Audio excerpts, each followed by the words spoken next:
there's big, controversial issue with eating meat, Mm-hmm. right? Why is it important to eat meat, and why is it important to farm with regenerative farming? Well, I'm hyper passionate about that second thing that you said. And really, it's like, I don't know the right phrase to say this, but it's, I guess, bioaccumulation.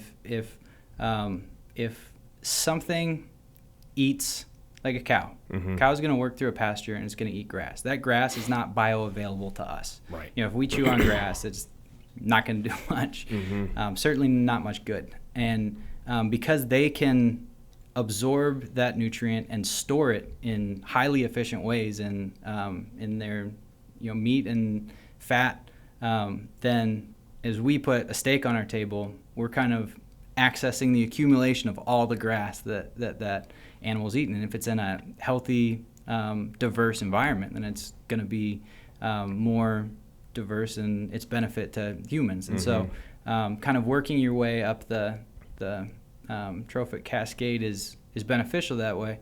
And it can also go the other way. Like if you're eating giant catfish out of a muddy, polluted river, well, it's been bioaccumulating all the bad things, all mercury, that's an issue too. So you kind of have to understand why it matters where your meat comes from. Is there antibiotics in it? Is it like so there's like the whole what do you say, like nutrient density or the quality from the meat on that side. And then the other question you mentioned, which is regenerative agriculture, is we can get more protein by eating meat than we can by eating plants.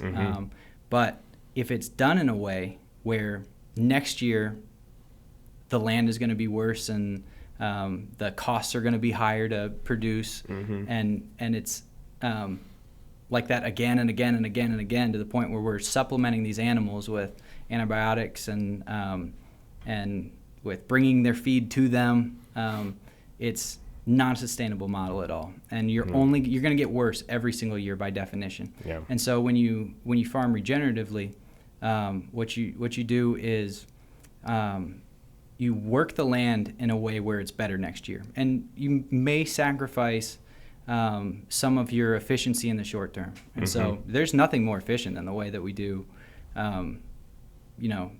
industrial farming right now. It's efficient. It's impressive. Like it is. And it solved the problem that we had. We needed cheap food that was available everywhere and that was had a standard protocol, which you could here's the thing about the cheap food is you pay for it later. Well, but if you go over to Europe, the cheap food is that's organically grown. And I don't even know if they have an organic line over there. Because we subsidize over here. Right. And so you go back to local farming and you buy from local farmers and that raise cows and you support local farmers. Well, there's meat available. There's meat readily available. And the cost, if there were more regenerative farms, the cost would come down. The problem is the mass-produced meat, and those companies are also what's hindering the growth of regenerative farming too, because they don't want to see their business go away. Certainly. These corporations. But we get our meat from Seven Sons Farms here in Fort Wayne, and there's others. There's Butcher Box, which they get a lot of their meat from New Zealand, which is part of the reason I've started using Seven Sons more. Because Seven Sons is right outside of Fort Wayne. Yeah. They do not pay me, by the way. We have no affiliation with them. But we are looking for sponsorships. But we are looking for sponsorships. So Seven Sons, shout out. But all theirs is raised locally outside of Fort Wayne. I can't remember the town that they're actually in. They do farm tours. We're going to try to go up there this month and go to one of their farm tours and see where the meat comes from. My buddy Jesse knows an Amish farmer out west. And when we want lamb, we go out there and we can actually butcher our own lamb. And I believe that if you eat meat, you should at least kill an animal one time and butcher it to know where it's coming from, right? Yeah. That's the thing, is you got all these people that are against, hunting and all that still eat meat. And it's that those animals are worse off, the ones that are, being industrially farmed, right, than the animals that are getting to graze on a pasture as a lawn ornament and live a nice life without having to worry about predators. and the meat's healthier because of it too, you know? The meat's definitely healthier. Like, it's a practice that gets better every year. Mm-hmm. And so I struggle with everyone should kill their own animal, or everyone should understand exactly where it comes from, because Mm-hmm. I've spent, like, in particular the last 4 years, looking really critically at this issue and educating myself, and it is hard and it's complex, and most people don't have the time in their day.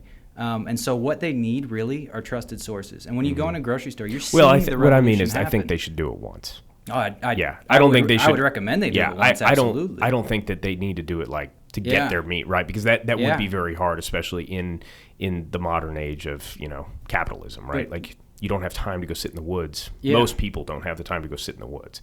But, I feel like at least one time you should know, and it's a spiritual experience too. Sure. Yeah. I would recommend it to anyone. Mm-hmm. But you can see the movement that's happening in the grocery stores. When you go in and you pick up a package of meat now, there will be like non-GMO and organic, and Mm-hmm. like they tag these packaging with everything, because it's like we know it instinctively that that's better and that's what we should be having. So the first thing that you need to do in a nation or in a civilization is get calories in your diet. Like Mm-hmm. malnutrition is a really big problem Sure. still across the world, and so The calories from whole foods, right? Like you don't Well, need to start with I don't know, organic man. meat, Like- organic veggies. Twinkies are better than not eating, probably.